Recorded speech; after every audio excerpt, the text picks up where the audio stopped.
Is Arduino still worth loaning now, or even going into 2027? Well, that's the question we are going to be answering in this video. I'll be looking at the reasons on why you would want to loan Arduino and the reasons maybe you would not want to loan Arduino.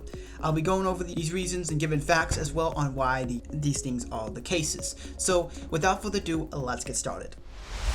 So first I'm going to go over why many people think Arduino is outdated. Now, there's many other things on why Arduino is good. I'm going to go over that in a couple minutes.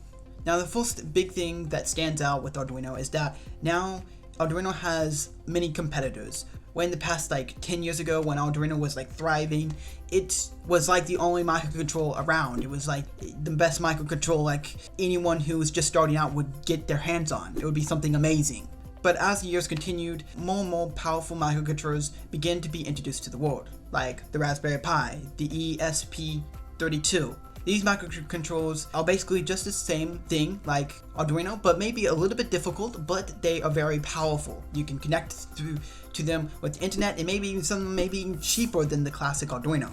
And even now, we have AI now to be able to write our code, so this difficulty of getting started with these microcontrollers isn't that difficult. And as time went on, people started recognizing these microcontrollers and realized that they're more powerful. You can do more things with them. You can start using AI with them and all these things. And here's the lonely Arduino over here that you can barely even use AI with. Now, granted, Arduino has begun to make other Arduino boards that can start using AI. But the thing is not a lot of people know about these new microcontrollers that the Arduino platform has released.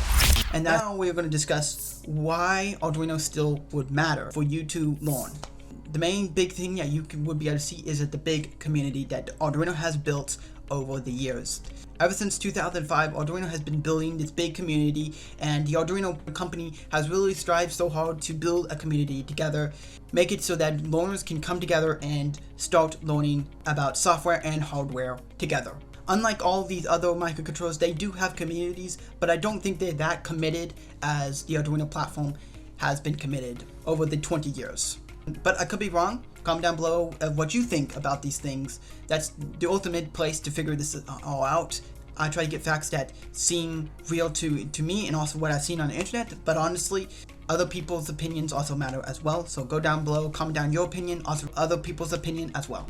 So back to this, so many people have built so many projects and have so many tutorials about the Arduino that it's very simple to go online and find a course, a whole blown course about Arduino, how to learn it. And so basically you can learn electronics, programming easily. It's not like you have to look and strive so hard to try to find a course about it. And even now there are tons and tons of kits out there that you can easily get, and even go to like a robotics shop, you'll most likely find a kit all in one with the Arduino, everything you need just to get started.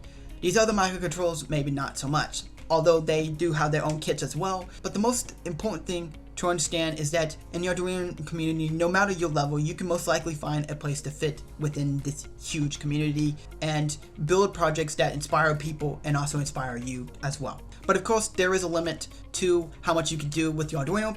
And also something else to note is that Arduino has a huge ecosystem of sensors, motors, shields, and libraries. Now, this doesn't mean that these things can't just be used with like an ESP32, but the thing is that the documentation that show how to use these components are most likely been used with the Arduino, because of course these boards are new boards. The Arduino is basically the oldest board that people are still using nowadays to make IoT projects.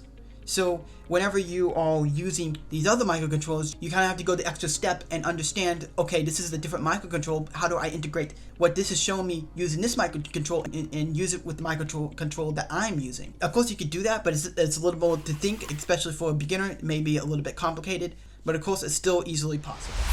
So you guys may be wondering what are my recommendations on what microcontroller you should learn. So first, if you are planning to learn about a microcontroller because you want to build a specific project, then it really depends on what this project is. Like if it's using AI or if it's connected to the internet and needs some type of high computing, then you're probably going to need something like the ESP32 or the Raspberry Pi Pico or something like that, or any of the other microcontrollers. But if you are planning to learn IT long term, like electronics and hardware, it's best to learn about the Arduino because the Arduino has the most basic setup there is out there, but the Arduino has allowed it to be very easy.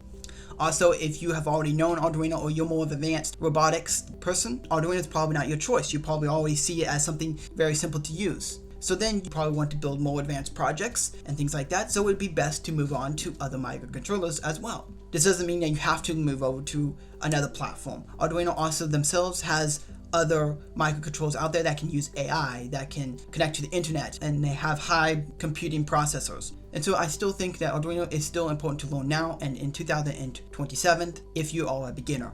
So if you have any questions, guys, feel free to comment. If you have any opinions on what you think about what I said here, comment down below. If you like this video, consider giving this video a like. Also subscribe if you want to see more content like this. Thank you, everyone. Have a great day. Bye.